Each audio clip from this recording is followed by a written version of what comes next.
Congratulations for finding the Anytime Show. I'm your host, Dustin Dye.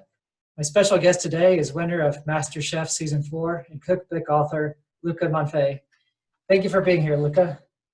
Thank you for having me.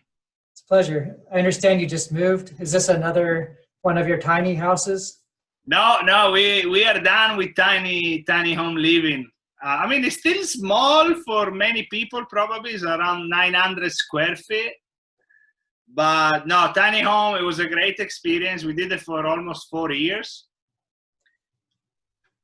2 of which were into an Airstream, which is a trailer, and then 2 in a tiny home. It was pretty cool. I never thought I was going to like it so much. I think it was a great bonding time for our family. And, you know, now the kids get excited. We have 1.5 bathroom and, you know, they get excited, things like this. We have a fridge that is 3 times the fridge that we used to have before. And they have a lot of space. Now they have their own bedroom, you know. Before we were all in the same room. So it's the small thing, you know. It made us understand that we don't really need much, you know, as long as we are together and we are strong as a family. I have a picture of the small one. If you let me pull that up. Yeah. Okay. So was this the Airstream. And you lived there for 2 years? We lived there for 2 years, yes. It wasn't in that set up. It wasn't like in the middle of the bushes like that. Oh. That is where we parked it when we bought the Airstream. Yeah, that's inside. Yeah. Oh, you found it on Craigslist. Yeah, this looks like it's a blog about house talk. And oh, very nice. I think yeah, well, it's not for sale anymore. We sold it. So how many square feet was that? Oh, forget about it. I don't know. Maybe 200. Maybe 200. We lived in a huge area. Like we had like 6 acres outside. So, you know, rainy days got a little bit tight. But even when it was cold and raining just a little bit, the kids would play outside. Yeah, no issue. I think that Airstream could fit just in my room here.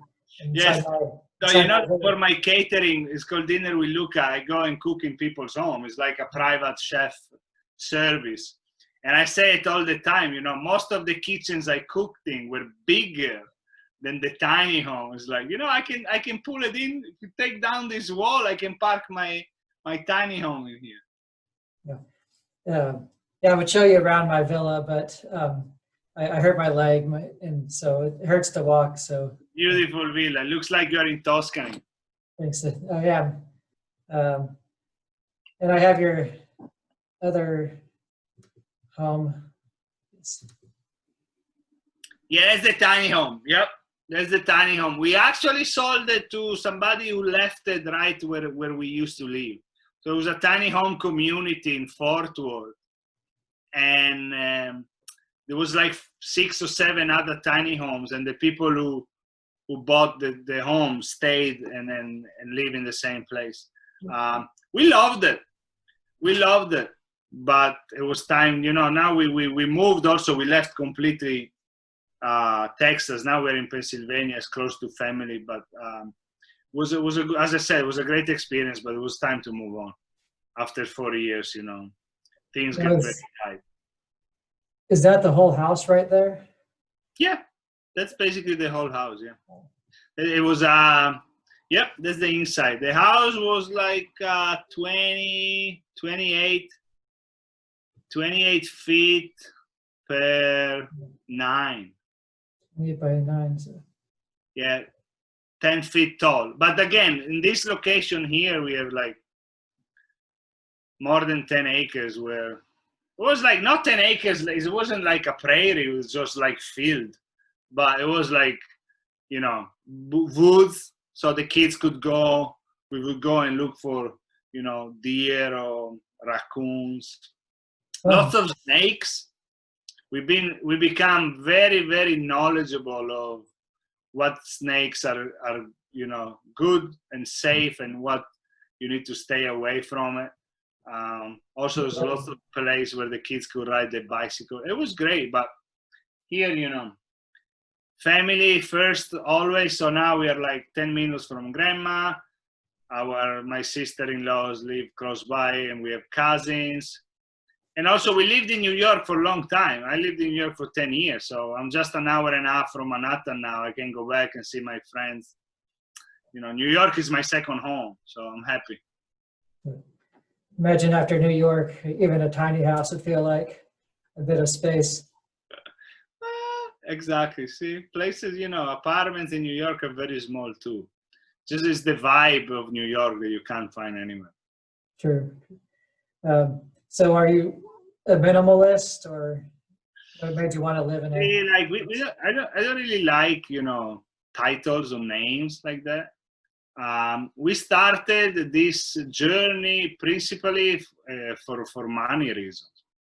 After I had the experience with the food truck, and we lost a lot of money, and we were renting, so spending so much money into renting, and after a while I just got tired of it, and so I said, okay, instead of paying rent, let's buy something that we can.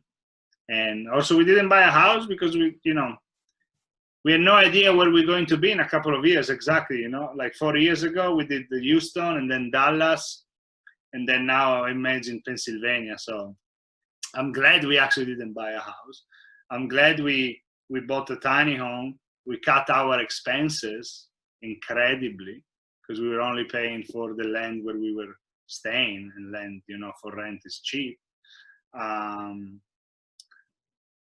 I forgot where I was going, but yeah, no, we love them. We have tips for people who want to live that kind of life. If it was minimalist, tips for people. Yeah, who want to. Yeah, I mean, it takes a mind change. It is to change over here, and the biggest thing was when we went through our closet when we were still in Houston, when we decided we were going into the Airstream. You need to start getting rid of things. And then you realize how many things you have stuck in drawers or closet or around the house that you never use, or the garage. Forget about it. How many things you have in the garage that you never touch, So that was actually kind of mind blowing. And said, like, I had like 6 or 7 suits, like jackets and blazers, like blazers and pants. It's like that I haven't worn like in years, and pants or jeans is like, forget about it. So we donated all the clothes, and then you just need to realize what you need and what you don't need.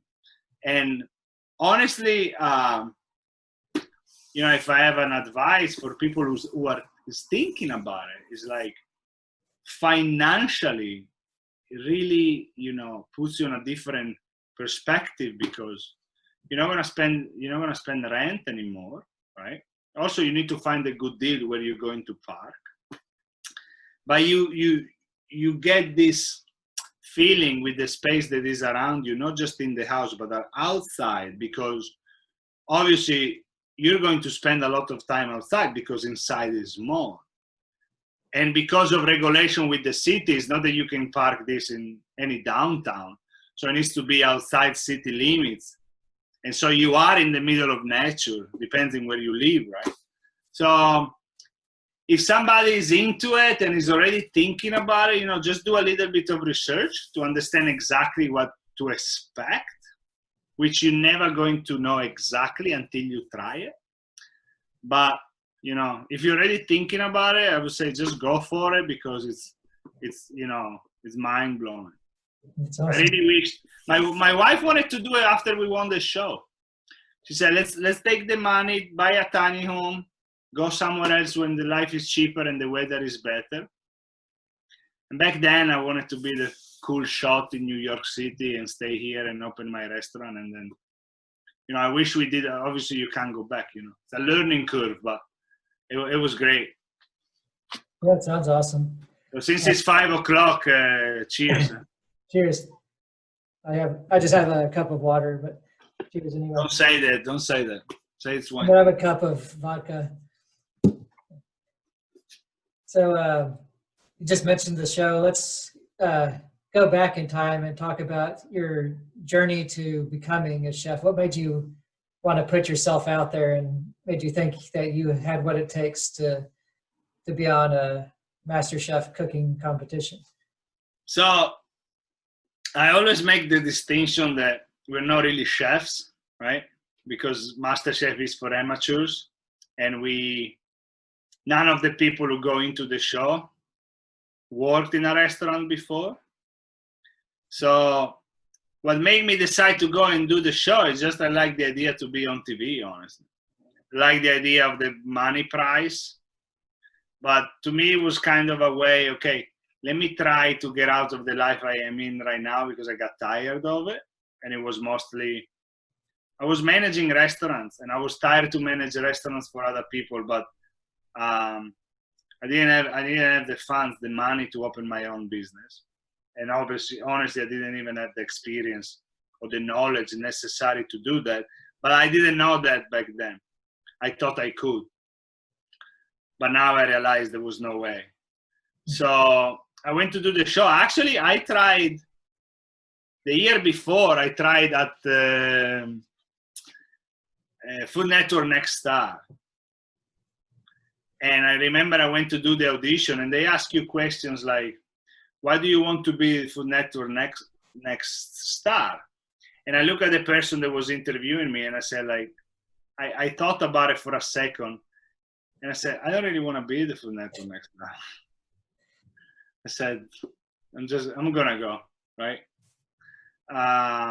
But then I tried MasterChef. I remember one year I was sick at home.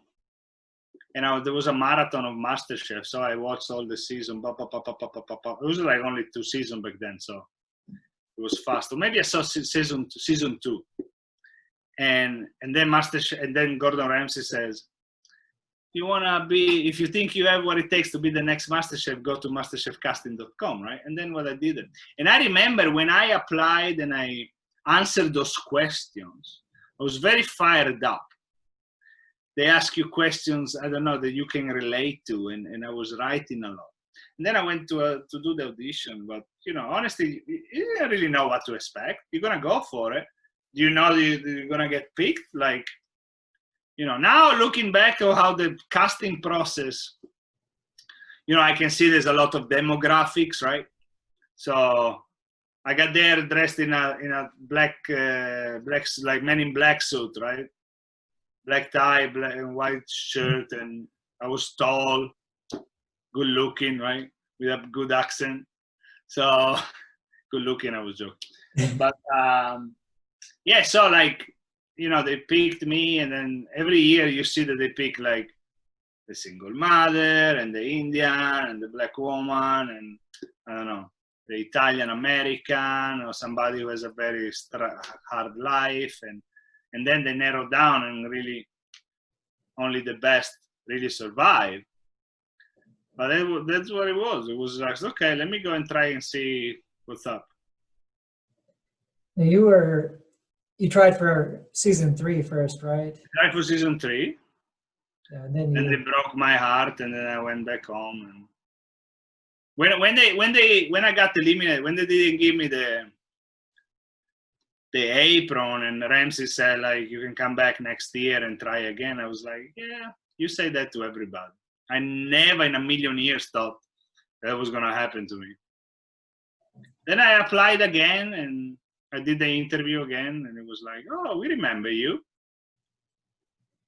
I remember season 4, and my wife and I rooted for you from the beginning. We just thought, we liked your story, and we thought you were charming, and you look like you're making some good stuff. But thank you. There were some moments where it didn't look like you were going to make it. Was there a moment on the show where you thought things might have turned and that you would be the winner? So there were times where I thought I was going to go home. Yeah, that's for sure. In my mind, I never said you're gonna do this. You're gonna win it. Because always in the past, I don't really remember what times, but even like sometimes playing sports or being selected for the best team. Sometimes, a couple of times, I thought I was going to do it, and then it didn't happen. Or even jobs. I remember like I wanted a job very bad, and then I thought I'd get it, and then I didn't have it. So I never in my mind said, you're going to win this. And there's actually in the finale, when Ramsay's about to say my name, there is a scene where you can see that I'm looking on my right, which I was looking to my wife, and what they don't show is that I did like this. Like I had it in my head that they gave it that she was gonna win. And I mean, maybe it was bad luck, you know. I was never confident. I mean, I was confident in myself, but I was never like, how do you say, what's the word that people don't like when you're too confident? Cocky. Yeah, I was never too cocky to say, hey, I got this, you know. And I remember Natasha, she said in the interview, you know, she said in the back of my mind, I think I got this, you know. I never thought that. I never said it, and it never even go into my brain. I'm not saying that matters anything on the final result. I'm just saying that my approach was always very humble, and I say, you know, I really tried my best, and you know, let's see what comes out of it. I could not imagine getting to the finale and not win. Like, I could not imagine of all the people now, 10 seasons of MasterChef or any show, even Top Chef or stuff. I cannot imagine the person that gets to the finale and makes it to the second place. Is like, I'm glad I never experienced that feeling.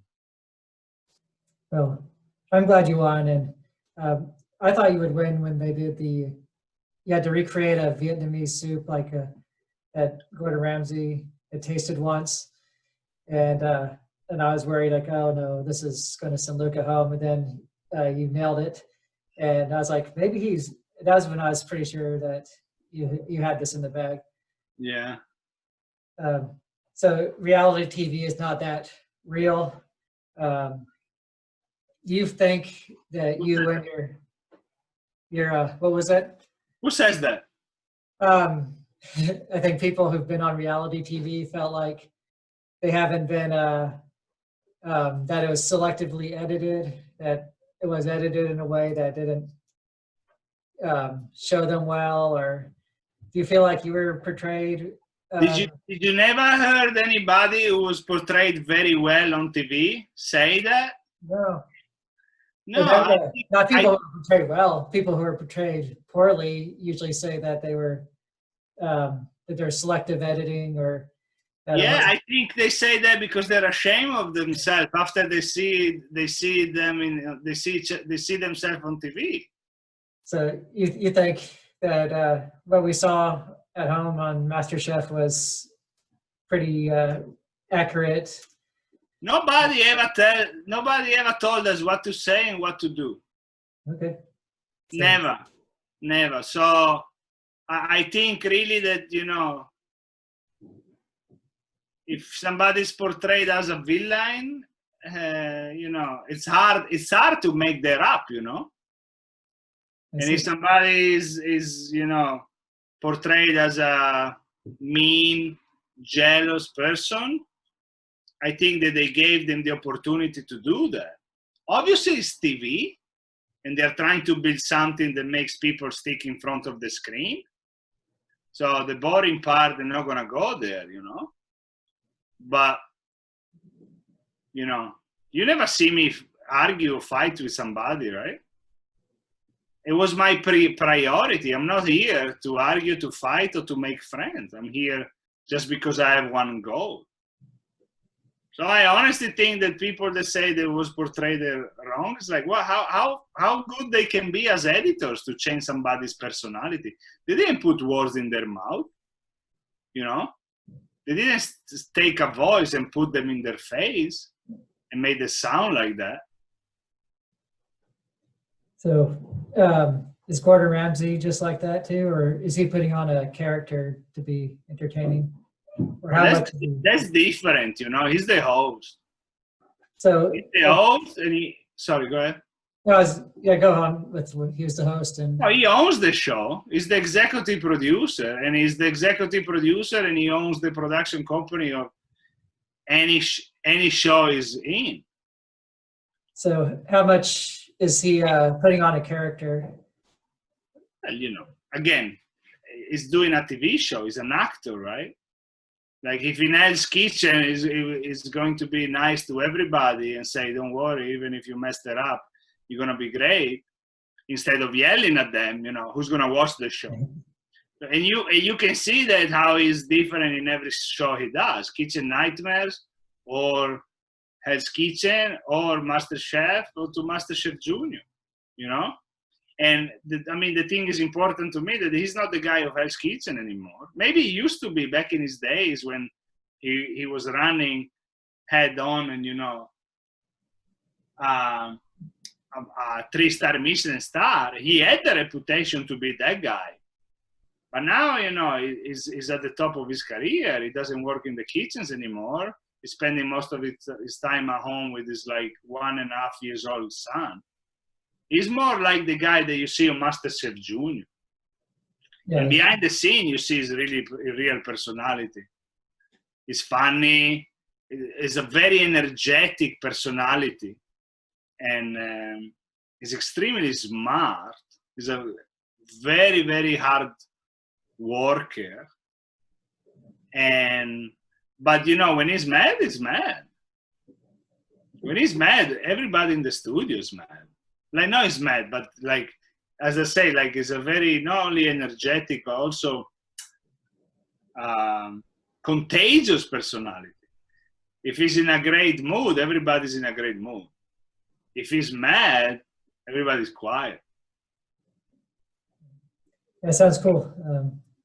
I had the impression that he's maybe cooler off camera. He's super cool. I loved him every single time, even when he was yelling at me.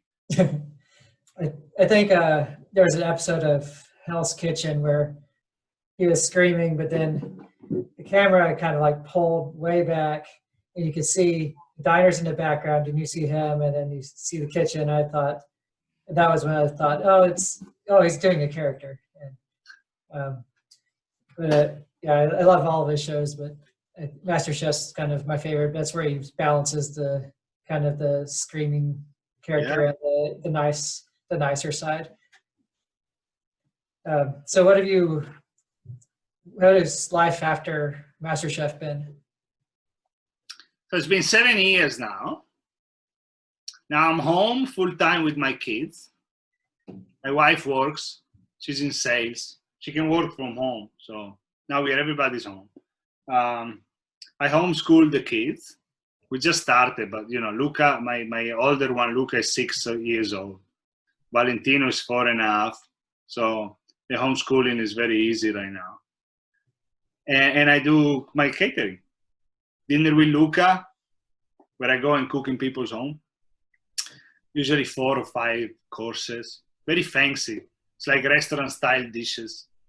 And then I do online cooking classes, which right now with Zoom and with COVID, it was a big hit because especially when people were quarantined at home or locked down, right?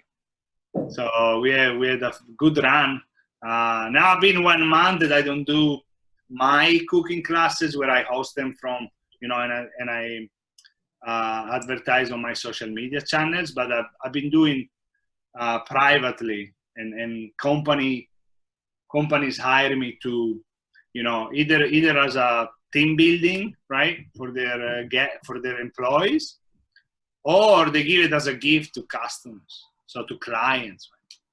And that was pretty fun because now I don't even have to go around and drive anymore. I do it straight from my kitchen. But Dinner with Luca is something very special to me because it really started just thanks to the show, There was no way. Back then, 7 years ago, and I always say this, I'm sorry for people who hire me right after the chef because I don't think my food was good.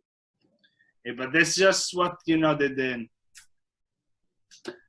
TV portrays, right? The TV, people didn't really care, I think, about what they're going to eat. they just wanted to have the MasterChef winner cook in their home and maybe brag on social media with their friends. But it's more special also when people call me back and maybe they hired me 6 or 7 years ago, and I get so excited because I say, well, now my food is very good. Like, I'm proud of my food now because I improved a lot and I try to practice, and I have a lot of new recipes now. So I get very excited, but never I would have thought that 7 years later I was going to be here doing the same thing, right? And I mean, there's a lot of really good chefs around probably doing the same thing without doing it. And I'm lucky because I was on the show, and somehow it's a wave that it keeps, obviously it's slowed down a little bit. I don't get so many requests, and I don't get, back in the day, like 3 or 4 years ago, there was still a lot of companies that wanted to work with me because I was still, MasterChef winner of 2-3 years before. Now 7 years. So my wife calls it the gift that never stop giving, because I'm still getting the cooking. Social media is a big thing of this, and I would have never had so many followers on social media if it wasn't for MasterChef. So I'm happy. I'm happy the fact that I can stay home and basically work when I get a request for working. So I think it's very special, very special. You also have a cookbook out. Yes, My Italian Kitchen. Can you toss that to me? Grab it. Oh! So yes, and there's a lot of great recipes. They're kind of fancy. A lot of yeah, they are fancy. Some of them are too fancy, and some, I'll be honest with you, they try to be fancy, but they're not fancy, because the cookbook process was 8 weeks to come up with 80 recipes, test all the recipe, and then edit them, and then send them to the editor. So, I love the idea that I can say that I have a cookbook, and I love the fact, it's a privilege, right? How many people can say they have a cookbook, and the cookbook actually did very well. I just made a mistake on thinking that people wanted to cook fancy stuff, which I think that when you relate to Italian food and when you relate to a guy like me, if I make a cookbook right now and I think I'm going to make it in the next year, I'm going to focus more on on food that people want to eat. Things that are not extravagant. They don't need all to be fancy food, right? And I'll be honest with you, some of the recipes that I see right now in the book, I question myself, what was I thinking to think that was a good enough recipe? But and same thing what happened to social media. That Facebook tells you posted this 5 years ago. And sometimes I post food. I see food that I posted like 5 years ago. It's like, what were you thinking? Like, why did you think that food was good enough to be posted on social media? And everything changes, right? Obviously, it's part of evolution. So, more you do something, the more you're going to get better at, if you're not stupid. So, and also it's a passion of mine. So I really like to keep, doing things that I'm not good at, and I want to perfect until I am good at. So the cookbook has some recipe that I love, they're still part of who I am, because it's things that my mother and my grandmothers used to cook for me, food that is original or traditional from where I'm from, right? And some other dishes that, should have never made it to the cookbook. But, it's a learning process. Imagine 8 weeks. 8 weeks to do 80 recipes. Yeah, that's 10 recipes a week to serve all day. That's a lot. Stupid. Yeah, some of the recipes I find very hard ingredients to find, but others are down to earth, like the meatball recipe. My wife loves that one. I love it. Yeah. The polenta. There's plenty of down to earth recipes in here too that become favorites. Because also when I did the cookbook, I was in New York, and actually there is a few the few reviews on Amazon, they actually say the same thing. They say, I thought the recipe were going to be easier, and where I live, it's very hard to find ingredients like that. And my mind was like, what are they saying? I don't understand what ingredients are hard to find, right? But that was me in New York City, you know? So let me turn on the light because the sun went off. Here. Perfect. Well, this is the moment where I have to plug my merchandise too. So merchandise is up. We got t-shirts for sale. Dustin, so, Handmade. yeah, they're for sale only $1,500 plus $4.95 shipping, $9.95 handling. That's awesome. Yeah, it's a deal. Yeah, buy now. Supplies are limited to the number I can make. Buy now and ship next year. No, you buy now. You pay $9.95 for handling, $4.95 shipping. I'm gonna send it right out as soon as the $1,500 clears my bank account. So, Luca, do you ever eat at Chipotle? I do actually. I do. What's your go-to order? Depends. Depends if I'm on a diet or no. What So is, if I'm on a diet or no, it's going to be just salad. If I'm on a diet, you're on a, salad, and then I don't like the salsas. I don't think the salsa. I like a lot of guacamole. I do the meat and the beans and the peppers and the onions. The pico. Yeah. What do you get when you're not on a diet? The rice. That's the difference. You put a lot of rice, and depends if I'm by myself or no. At home, we don't eat pork. So if I decide to go by myself, which it doesn't happen often, I may try the pork. Or even when my wife is there, because then we do an order for the kids and they split it. But the kids eat everything. Do never go, if you have kids, do never do the kids meal at Chipotle, because it makes no sense. It's better get him like get some food from yours, because it's much better. Otherwise, it's all mixed up. Yeah, you could get the bowl and get the tortillas on the side. Yeah, we actually stopped going like 3 or 4 years ago when they got those cases of E. coli. Oh, yeah, I remember that. We stopped going, and then 3 or 4 years later, the stock was like three times more. I mean, 3 times bigger. And I was like, well, you know, Americans didn't really think like me. Yeah, they don't care. No. I remember one restaurant's McDonald's, and yeah, me no. McDonald's no. Right. Is there anything else you want to talk about? In Texas, we did a lot of Chick-fil-A. Okay. Yeah. And then I looked more into the ingredients, and I wanted to kill myself for feeding that to my kids. But, you know, it's okay. Once in a while, you know, you can do it. It's delicious.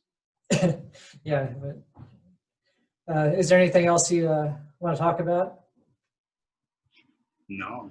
I thought you make the questions. I make the questions, but I always want to leave it open-ended at the end. No, I'm happy. I think we touched a little bit of everything. Well, thank you for your time. This has been awesome. Thank you, sir. Sorry again for last week. Oh, no worries.